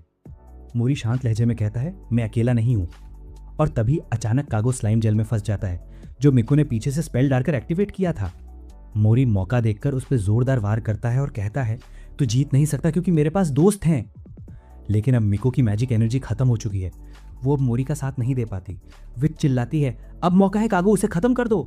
कैन गुस्से में कहता है अगर एक शब्द और बोला तो तुझे खुद खत्म कर दूंगा। विच फिर भी उकसाती है मार डालो, अगर वो मरा तो तू भी मरेगा क्योंकि तुम दोनों के बीच पैक्ट हुआ है। कागो चुपचाप अपनी कलाई पर बना फेमिलियर मार्क दिखाता है और फिर से मोरी की ओर झपटता है। इस बार लड़ाई और इंटेंस हो जाती है। कैन को समझ आता है कि कागो थोड़ा एज ले रहा है, उसके अटैक्स अनप्रेडिक्टेबल हैं। मोरी को पीछे धकेलते हुए वो ग्राउल करता है, लेकिन मोरी अब पूरी तरह काम है। वो अपने प्रिसाइज अटैक्स का फायदा उठाता है। तेज पंचेस की बारिश होती है। कागो उन्हें बैरली डॉज करता है, लेकिन मोरी का असली प्लान कुछ और होता है। वो उसे धीरे धीरे मट पेट की तरफ पुश कर रहा होता है। कागो को शक होता है और वो बाई तरफ कूदता है, पर वहीं मोरी ट्रैप एक्टिवेट कर देता है। कैन के साथ की फाइट में जो वीक स्पॉट उसने देखा था वो अब उसे एक्सप्लॉइट करता है और कागो के माथे पर जोरदार वार करता है। खून उसकी आंखों में बढ़ जाता है, वो कुछ नहीं देख पाता और मोरी को मौका मिल जाता है। एक पावरफुल हिट के साथ वो कागो को बेहोश कर देता है। लड़ाई खत्म होते ही निको दौड़कर मोरी को गले लगा लेती है। मोरी भी उसे कसकर पकड़ लेती है, पूछती है तू ठीक है ना। अब सब विच के पास पहुंचते हैं। मोरी कहता है अब कागो को उसके पैक्ट से आज़ाद कर दो, उसने हार मान ली है। विच डरते हुए मना कर देती है, कहती है अगर मैंने उसे छोड़ दिया तो तुम लोग मुझे मार दोगे। निको आगे बढ़ के वादा करती है, हम तुझे नुकसान नहीं पहुंचाएंगे, मैं तेरे लिए चुड़ैलों की पवित्र भूमि में एक पीसफुल लाइफ का रास्ता ढूंढूंगी। वो आगे कहती है कि हम सबको साथ रहना सीखना चाहिए, चाहे हमारी मैजिक कितनी भी अलग क्यों ना हो। विच उसकी बात मान जाती है, पर जैसे ही वो मास्टरमाइंड का नाम लेने लगती है, अचानक दर्द से तड़प उठती है। उसका शरीर धीरे धीरे फेड होने लगता है और कुछ ही पलों में वो पूरी तरह गायब हो जाती है। मोरी समझ जाता है कि उस पर एक कर्स सील लगी थी, अगर वो जानकारी देती तो उसकी सारी जादुई शक्ति छीन ली जाती। वो तुरंत कागो की तरफ भागता है। खुशकिस्मती से वो अब भी जिंदा होता है, क्योंकि विच के मरने से उसका पैक्ट अपने आप कैंसिल हो गया। सब उसकी तरफ दौड़ पड़ते हैं। कागो धीमे से पूछता है, मैंने इतना सब किया फिर भी तुम मुझे माफ कर रहे हो? निको मुस्कुराकर कहती है, अभी नहीं, जब तक तू सब कुछ साफ साफ नहीं बताता। फिर वो कहती है कि यहाँ से निकलना होगा, क्योंकि ये जगह जल्द ही वैनिश होने वाली है।